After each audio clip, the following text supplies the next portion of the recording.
Some parts of Japanese society want to drag the pacifist nation to the right.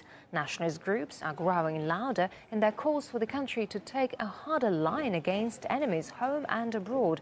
RT's Alexei Yarshevsky looks at the possible political repercussions for the entire region there.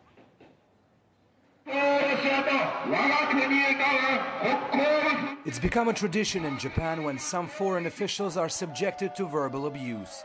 On this particular occasion, Japanese nationalists made their feelings known loud and clear to Russia's foreign minister. China and South Korea have also been in their crosshairs, one for an island dispute, the other for sending too many labor migrants to Japan. In one of the latest protests, Korean workers were described as cockroaches, which needed to be exterminated. This man is one of those behind the nationalist rallies in Japan. He says he'd like to see Japan a more close society. We've been too open to the world. Now foreigners come here and commit crimes. I want us to return to a pre-war period, when we were closed and self-sufficient. Despite criticizing the government for its immigration policies, the movement could not be feeling more comfortable.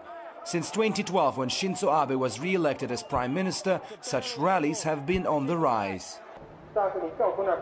Those are not only foreign nationals and delegations getting the stick from Japanese nationalists. There are locals who have directly suffered from their country becoming more far-right. These school teachers have been protesting because they lost their jobs for not complying with what they call ultra-nationalist regulations in schools. They made it an obligation to listen to the national anthem before classes.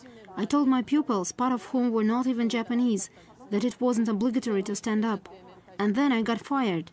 But it's not only about instilling national pride. Speculation is rife that with all this stronger Japan hype, Abe is eager to amend the 1947 constitution, namely Article number 9, which prohibits Japan from having any kind of army other than for defense purposes. In the increasingly intertwined world, we can't ensure the peace of our nation without proactively taking a role in the peace and security of the world. Why don't we take steps forward on the issue of constitutional amendment?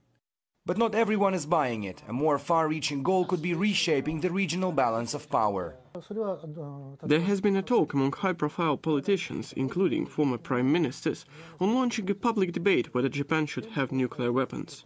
It never materialized, but it's something the ruling elite has been pondering for years now.